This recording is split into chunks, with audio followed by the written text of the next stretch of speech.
त्यामुळे माझ्या भूमिकेबद्दल कोणाला काही प्रश्न असतील अजिबात त्या बाबतीत तुम्ही कानावर आले मनामध्ये काहीतरी प्रश्न ठेवू तुमच्या नका. पक्षात विश्वास आहे का तुम्हाला? आहे ना आमचा सोडून गेले अशा कुठले पवार साहेबांना तुम्हाला कुठले आता गेले ना दादांसोबत निघून सगळे आमदार. कोण गेले त्यांच्यावर विश्वास होता यांच्यावर विश्वास कसा करायचा? जमाना झाला आता त्याला. त्यानंतर विधानसभेचं इलेक्शन झालं. आता झालं याच निवडणुकीत. विधानसभेचं इलेक्शन झालं का नाही झालं? विधानसभेचं इलेक्शन दादांच्या मार्गदर्शनाखाली त्यांचं झालं. इकडे पवार साहेबांच्या मार्गदर्शनाखाली झालं.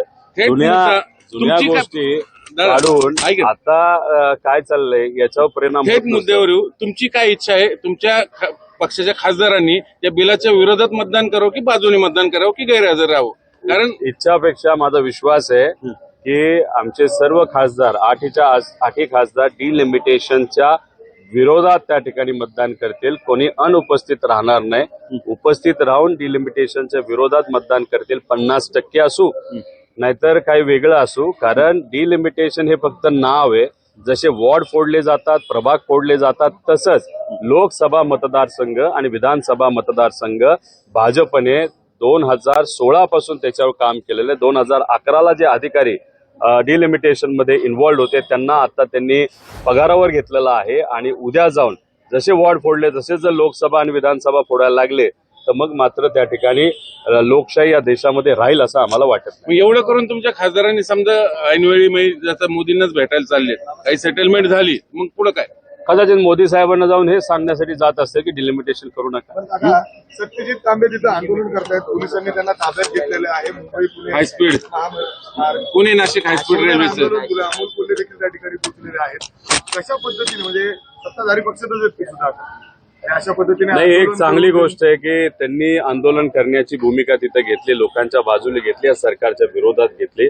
आता स्पष्ट त्यांची भूमिका तिथे दिसलेली आहे. जे काही आंदोलन तिथे सुरू आहे रेल्वेसाठी, त्याला आमच्या सगळ्यांचा पाठिंबा आहे. डॉक्टर अमोल कोल्हे तिथं आहेतच. त्यामुळे आता असं जाणवतंय की कुठेही या राज्य सरकारकडनं, केंद्र सरकारकडनं आपल्याला करून घ्यायचं असेल तर आंदोलनाशिवाय दुसरा कुठला पर्याय नाही. जरांगे पंढरपूर तलवारीची भाषा केली आहे. कुठेतरी बावनकुळे यांनी प्रमाणपत्र रद्द करण्याचं काम केले असा आरोप देखील करतात. त्याचं तलवारीची हे भाषा करायला सामाजिक लागली. कार्यकर्ते आहेत. आजपर्यंत त्यांनी आंदोलन जे केलेलं आहे त्यांनी स्वतःच्या इच्छेने व लोकांच्या पाठिंब्याने तिथं केलेलं आहे. याच्या पुढचंही आंदोलन त्यांचं तसंच असणार आहे. काय भूमिका घेतात, कसं घेतात हे आपल्याला त्या ठिकाणी बघावं लागेल. पण आज जे काही आपला लढा लढायचा ते शिक्षणासाठी आणि रोजगारासाठी येत्या काळामध्ये मोठ्या प्रमाणात लढावं लागेल. त्यांच्यामुळे सामाजिक तेढ निर्माण होते. पुन्हा ओबीसी मराठा समोर कोणती प्रमाणपत्र बरेचसे बोगस निघालेले आहेत.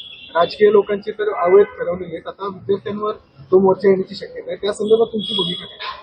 आम्ही सुरुवातीपासून हेच सांगत होतो, जर आपल्याला मराठा समाजाला आरक्षण द्यायचं असेल तर कुठल्याही समाजाला आरक्षण द्यायचं असेल तर आपल्याला पार्लमेंटमध्ये जाऊन तिथं मोठ्या प्रमाणात बदल हे सगळ्यांच्या मतदानाने त्या ठिकाणी करावे लागतील. आणि जर तिथं घटनात्मक बदल झाला तरच आरक्षण आपलं कोर्टामध्ये टिकणार आहे. जे काही गेल्या काही महिन्यांमध्ये, वर्षांमध्ये झालं त्याच्यामध्ये फक्त एकच गोष्ट मोठ्या प्रमाणात झाली. एक तर फसवाफसवी झाली आणि दुसरं 2 समाजामध्ये तेढ निर्माण झाला. आणि 2 समाजामध्ये इतका तेढ निर्माण झाला त्याचा राजकीय फायदा जर कोणी घेतला असेल तर फक्त भाजपने घेतला.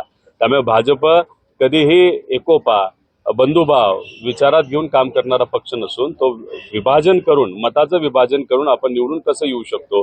आणि त्यामुळे झालं असं की शेतकऱ्याकडे दुर्लक्ष झालं, विद्यार्थ्याकडे दुर्लक्ष झालं आणि सरकार मात्र आरक्षणाचा खेळ खेळत लोकांना फक्त खेळवत राहिले, मतदान मिळवत राहिले, निवडून येत राहिले आणि त्यात सगळ्यांचंच मोठ्या प्रमाणात नुकसान झालं. आता तुकाराम मुंडेंनी मेडिकलवाल्यांना आणि